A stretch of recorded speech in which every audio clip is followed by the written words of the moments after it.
Sejumlah orang tewas saat demo yang berlangsung di Makassar, Sulawesi Selatan dan Jakarta. Ricuh demo di gedung DPRD Makassar mengakibatkan 3 orang tewas. Sementara di Jakarta, 1 orang tewas, Afan Kurniawan, pengemudi ojek online yang tertabrak rantis Brimob.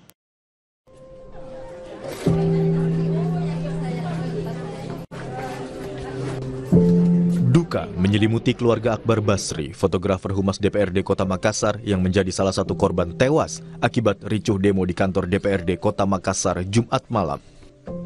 Sejumlah kerabat, rekan hingga anggota dewan ikut mengiringi jenazah korban ke pemakaman. Kakak korban berharap tidak ada Akbar Basri lain yang menjadi korban aksi demonstrasi yang anarkistis.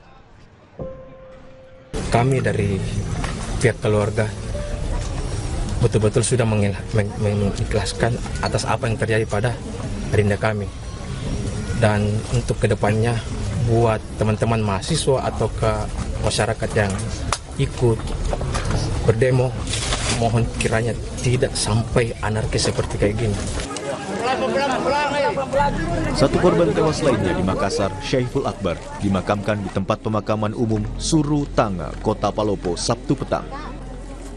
Almarhum meninggal terjebak di lantai 4 gedung DPRD Kota Makassar. Almarhum menjabat sebagai Kepala Seksi Kesejahteraan Rakyat Kecamatan Ujung Tanah, Kota Makassar. Ia hadir di kantor DPRD Makassar mewakili camat dalam rapat paripurna APBD Perubahan 2025. Pasca demo, Pangdam 14 Hasanuddin Maijen TNI Windiatno memastikan Kota Makassar dan sekitarnya telah kembali kondusif. Aktivitas masyarakat kembali normal dan pembersihan sisa-sisa kericuhan sudah dilakukan. Sampai saat ini masyarakat Sulawesi Selatan khususnya di Kota Makassar sudah kondusif, sudah berjalan sebagaimana mestinya sesuai dengan kehidupan kita sehari-hari. Dan kemudian untuk puing-puing yang ada di kota DPRD, provinsi maupun yang di kota, kita berkooperasi dengan instansi yang lain melaksanakan pembersihan. Kemudian anggota kami sendiri yang kemarin kena batu, termasuk Bapak Kasdam saya belum kena batu, itu yang luka ada sekitar 4 orang. Sudah ada 10 masyarakat sedang dirawat. Yang meninggal 3 orang. Yang 1 orang dikatakan meninggal itu 4 orang ternyata masih hidup. Aksi unjuk rasa terjadi di gedung DPRD Kota Makassar. Kericuhan sempat pecah saat unjuk rasa Jumat malam. 3 orang meninggal dalam tragedi ini. 3 korban meninggal di Makassar, menambah korban tewas sepanjang aksi demo yang berlangsung sejak 28 Agustus. Afan Kurniawan, pengemudi ojek online yang sedang mengantarkan pesanan makanan, tewas ditabrak kendaraan taktis Brimob. Presiden Prabowo melayat ke kediaman almarhum Afan dan berjanji menanggung kehidupan keluarga Afan. Unjuk rasa jadi hak warga untuk menyampaikan aspirasinya dan diatur undang-undang. Sementara aparat bertugas mengamankan unjuk rasa juga dengan aturan yang sudah ditentukan. Sebaiknya penyampaian aspirasi berlangsung dengan damai dan dikawal aparat dengan simpatik. Jangan lagi ada korban. Tim Liputan, Kompas TV. Pasca ricuh di sejumlah daerah, proses pembersihan dilakukan petugas gabungan. Warga pun berharap tak ada lagi terjadi tindak kerusakan ataupun kekerasan kembali di tengah upaya masyarakat menyampaikan aspirasinya. Pembersihan Gedung Negara Geraha di Surabaya dilakukan petugas gabungan Damkar dan Dinas Kebersihan Kota Surabaya, Jawa Timur setelah gedung tersebut menjadi sasaran amuk massa pada Sabtu malam. Akibat peristiwa itu, sisi barat gedung yang merupakan cagar budaya ini terbakar. Ruangan yang ludes terbakar, diantaranya ruang kerja Wakil Gubernur Jawa Timur, Biro Umum, dan ruang wartawan. Usai kebakaran, para petugas membersihkan sejumlah puing dan sampah sisa kejadian semalam. Selain itu, petugas Dinas Kebersihan Kota Surabaya turut membersihkan area jalan yang rusak.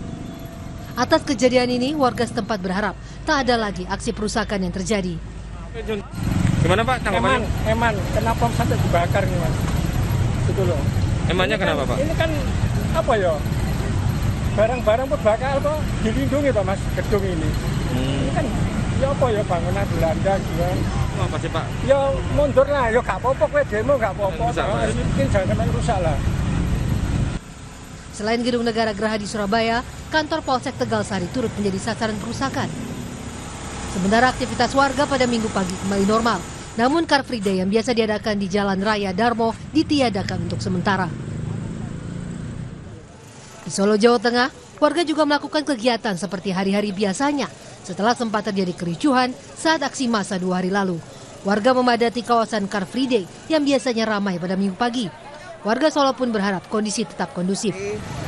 Alhamdulillah CFD juga tetap berjalan, warga tetap antusias dan tidak ada kejadian apa-apa. Ya alhamdulillah Solo aman, nyaman dan tetap kondusif untuk semua. Semoga warga tetap solid menjaga wilayahnya masing-masing dan tetap waspada yang pasti. Sedangkan di Palembang, Sumatera Selatan, sejumlah bangunan juga menjadi sasaran pembakaran. Mulai dari kantor DPRD Sumatera Selatan, kantor Ditlantas Polda Sumatera Selatan, dan sejumlah titik pos polisi di kota Palembang. Sejumlah petugas dikerahkan untuk membersihkan puing-puing. Untuk mencegah hal serupa terulang, kantor DPRD kini mendapat penjagaan ketat. Beberapa orang yang diduga pelaku pembakaran juga telah diamankan di Polda Sumatera Selatan. Tim Liputan Kompas TV. Dan saudara